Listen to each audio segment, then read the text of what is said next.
Tamara LaRue was 15 years old. She was a troubled teenager.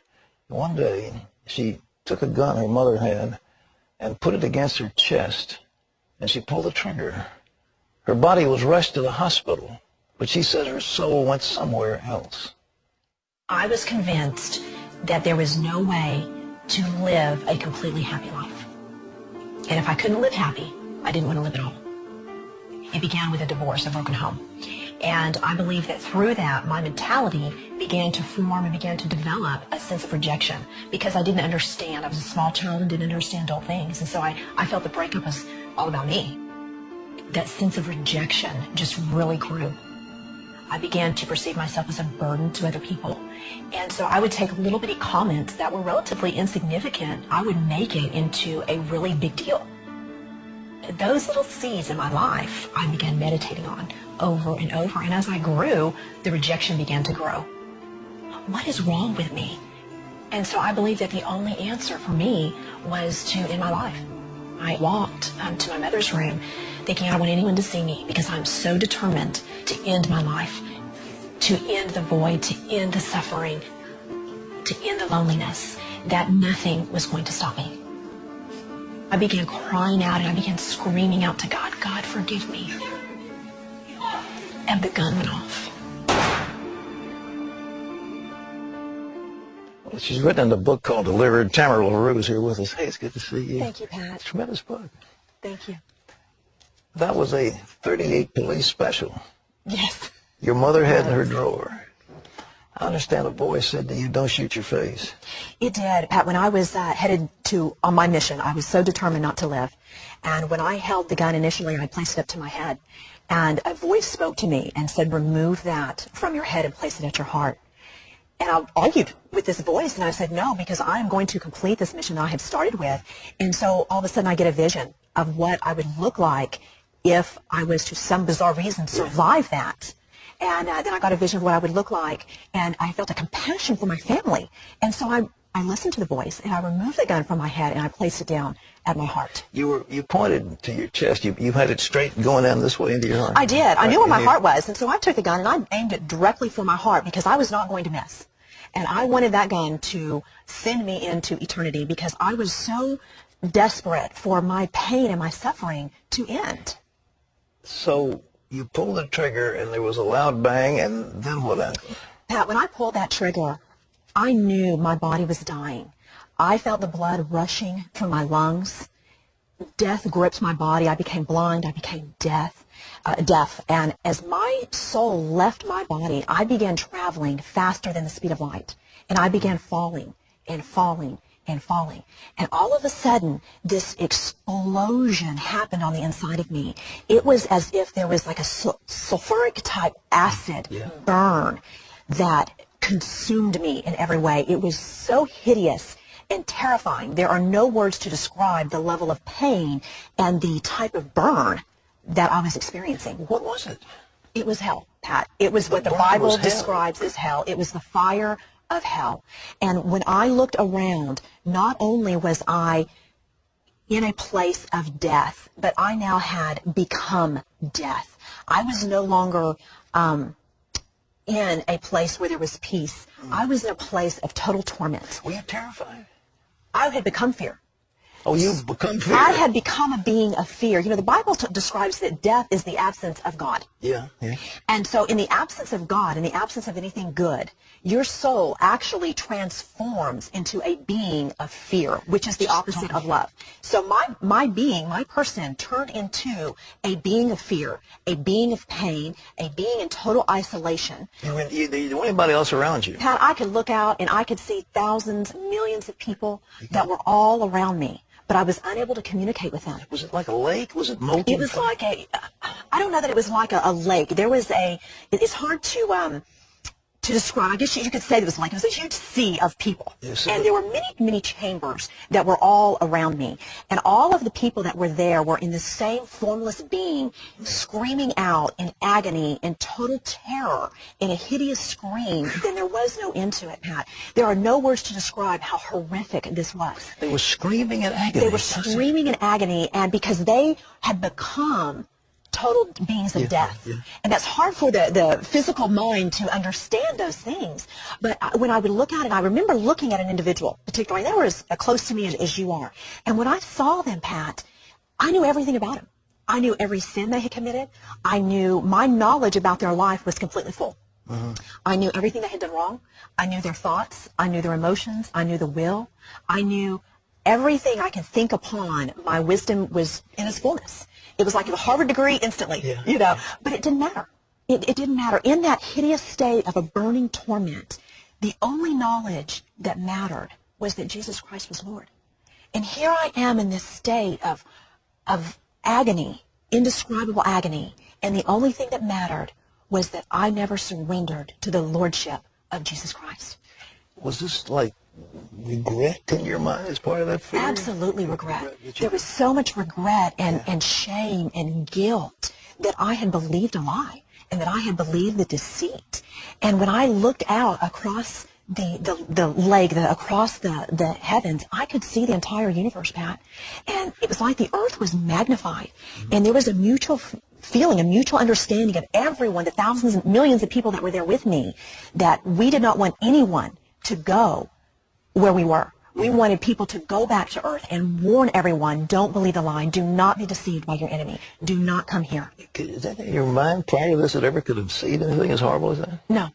No. And now I read the Bible and I see the Bible how it describes hell.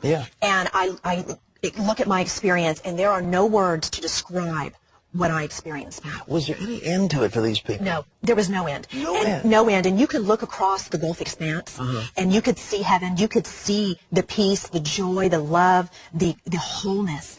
And you knew you were never going to experience that because time does not exist in eternity. Time does not exist at all. And so you know you are there forever with no relief. The burn will never stop. The screaming will never stop. And the only thing you can do is hope that no one else will come where you are. It's the most horrible prospect when you think of it. I mean, a human mind can't conceive of anything as absolutely awful as that. You cannot. The human mind cannot, in our physical state, cannot understand spiritual things at all. But you know, Pat, what is so amazing is God's love was so incredible that before I actually shot myself, I cried out to God to forgive me.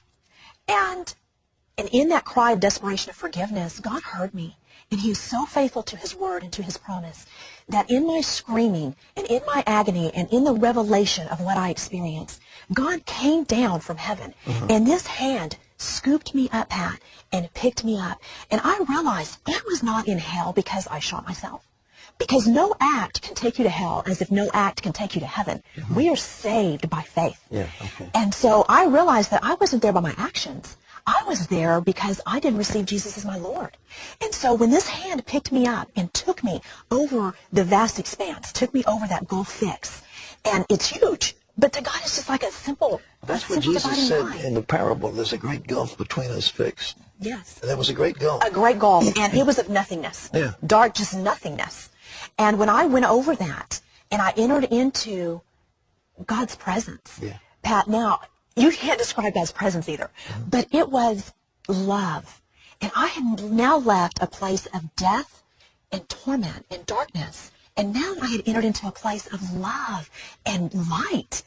And I experienced God's wholeness. I experienced his grace and his mercy. And there was unity with Christ that is indescribable. My pain was gone. My torment was gone.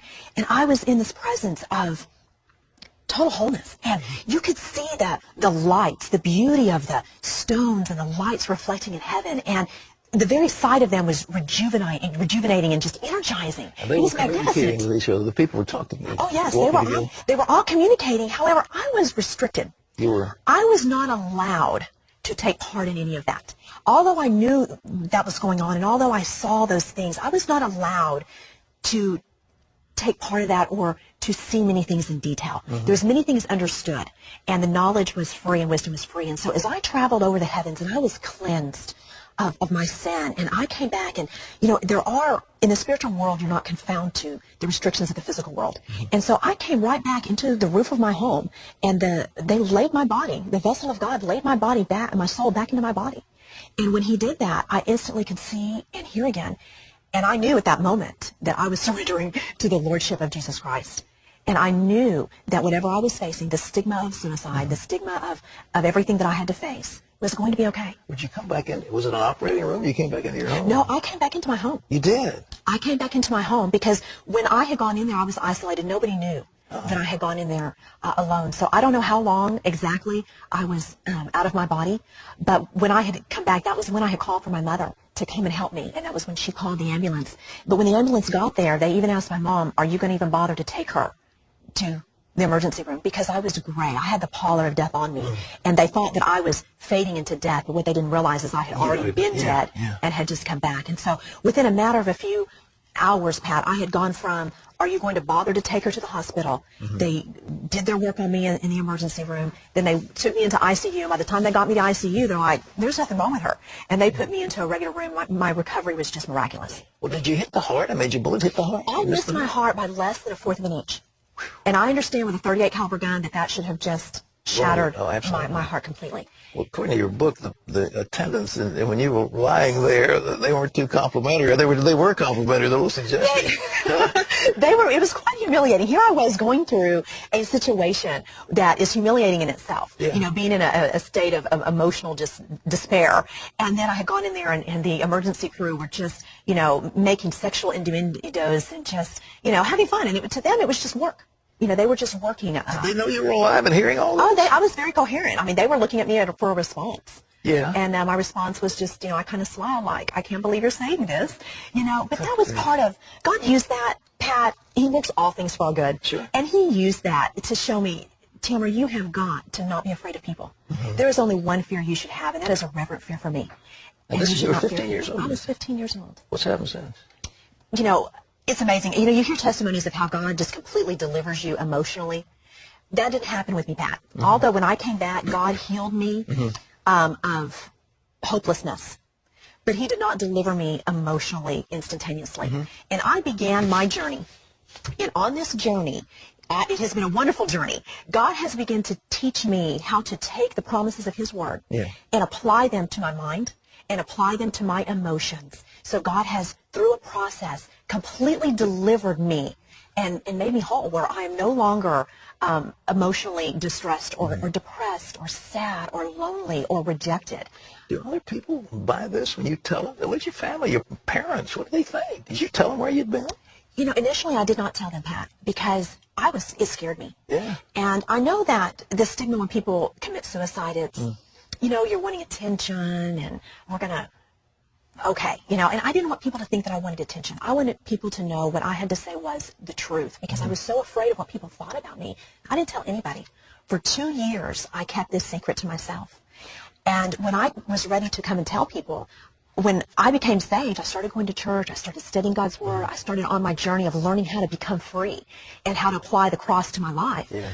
But I made a lot of mistakes. And I would still fall back and I would drink and I would party with my friends because I needed these friends, I thought. Okay. And God showed me different. And so when I came out and began to tell my story, people were like, okay, if you're really telling the truth, then why did you go back and do these things?